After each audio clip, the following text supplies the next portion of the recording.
విజేంద్ర ప్రసాద్ గారికి సభాముఖంగా నా పాదాభివందనాలండి. ఫస్ట్ విజేంద్ర ప్రసాద్ గారి గురించి చెప్పాలంటే బాహుబలి గురించి చెప్పాలంటే మేమంతటి వాళ్ళం, కానీ ప్రతి మనిషికి దాన్ని చూసి చెప్పాలని ఒక కోరుకుంటుందండి.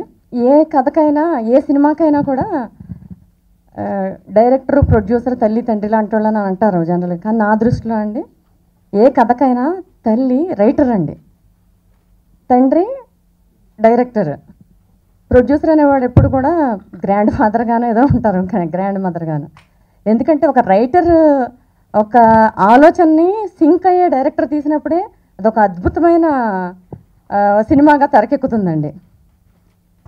విజేంద్ర ప్రసాద్ గారి గురించి చెప్పాలంటే ఆయనకి పొగడ్తలు, సన్మానాలు అసలు ఇష్టం ఉండవండి.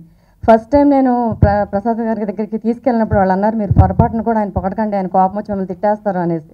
మీరు ప్రసాద్ గారిని కానీ రాజమౌళి గారిని జనరల్గా మనం అదే కదని మాట్లాడతాం, సార్ మీరు ఇది అని.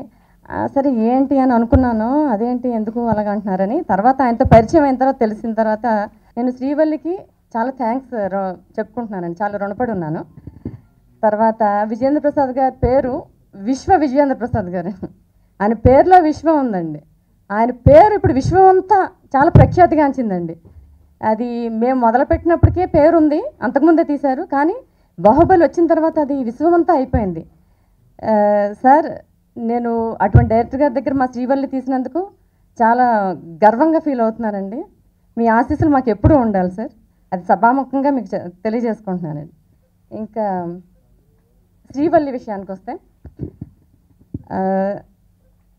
బాహుబలి అంతకుముందు సినిమాలో అటువంటి స్టోరీలు చూసిన తర్వాత ఈ సినిమా కనుక మీరు చూస్తే అటువంటి హిస్టారిక్ లేకపోతే పీరియాడికల్ మూవీస్, అటువంటి కమర్షియల్ మూవీస్ ఇచ్చిన విజేంద్ర ప్రసాద్ గారు ఇంత లేటెస్ట్గా, ఇంత ట్రెండీగా, ఇంత సైంటిఫిక్గా ఇలా ఆలోచించి ఇలా తీశారు అంటే అది నేను ఆశ్చర్యపడినట్టు మీరు అందరూ ఆశ్చర్యపడతారు అనుకుంటున్నానండి. ఎందుకంటే జనరల్గా ఎవరైనా ఒక రైటర్ కానీ ఒక డైరెక్టర్ కానీ ఒక పందాలు వెళ్తూ ఉంటారు, వీళ్ళు కమర్షియల్ మూవీస్కి ఇస్తారు స్టోరీ, లేకపోతే వీళ్ళు ఫ్యామిలీ స్టోరీస్ ఇస్తారు, వీళ్ళు ఇలా ఇస్తారని. కానీ అది నిరూపించుకోవాలనే మా డైరెక్టర్ గారి కోరిక అండి. అలాగే తీశారు దాన్ని, అది మాకు బాగా నచ్చింది, మీ అందరికి కూడా నచ్చుతుంది అనుకుంటున్నానండి. మూవీ రిలీజ్ అయిన తర్వాత అందరూ అదే మాట అంటారండి, మొత్తం ప్రెస్ అందరూ అదే అంటారు. ఎందుకంటే అదొక టైపు, ఇదొక టైపు, కానీ ఆ కథను అంత పటిష్టంగా, బలంగా, అంత మోడర్న్గా ఆయన థింక్ చేశారు అంటే మాత్రం అది చాలా గొప్ప విషయం అండి. ఈ శ్రీవల్లి మాది కాబట్టి నేను ఈ మాట చెప్పడం లేదండి, రేపొద్దున్న మీరే చెప్తారు సినిమా చూసిన తర్వాత.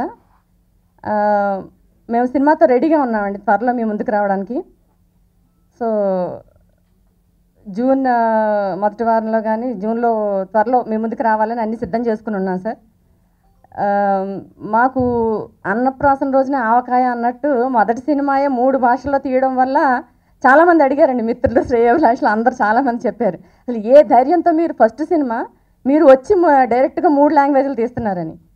నేను ఇప్పుడు చెప్తున్నాను సార్, మా ధైర్యం, బలగం అంతా విజేంద్ర ప్రసాద్ గారే సార్. ఆయన్ని నమ్మాము, ఆయన స్టోరీ అండి, ఆయన మీద మాకు పూర్తి నమ్మకం ఉందండి. ఆయన డైరెక్షన్ మీద, ఆయన కథ మీద, అన్నిటి మీద మాకు నమ్మకం ఉందండి. ఆ నమ్మకంతోనే వచ్చామండి. మా నమ్మకాన్ని దేవుడు ఎప్పుడు వమ్మి చేయడానికి మేము నమ్ముతున్నాము. ఈ ప్రయత్నంలో మీ అందరి సహకారాలు మాకు ఉండాలి సార్. అలాగే మా ఆడియో ఫంక్షన్కి వచ్చి మమ్మల్ని దీవించిన పెద్దలందరికీ, మా టీచర్ రిలీజ్ చేసిన సుకుమార్ గారికి థ్యాంక్స్ అండి. రాజమౌళి గారు వాళ్ళ ఫ్యామిలీ అందరూ మా ఆడియో ఫంక్షన్కి వచ్చి మమ్మల్ని చాలా దీవించారు. సో చాలా రుణపడి ఉన్నాం సార్ వాళ్ళందరికీను. ఎందుకంటే కొత్త వాళ్ళకి ఇంత సపోర్ట్ ఇచ్చిన ఇండస్ట్రీ అందరికీ కూడా మేము రుణపడి ఉన్నామండి. కొన్ని పేర్లు నేను చెప్పలేకపోవచ్చు, కానీ ముందుకు వచ్చి చేసినా, వెనక ఉండి చేసినా అందరికీ మేము చాలా రుణపడి ఉన్నామండి.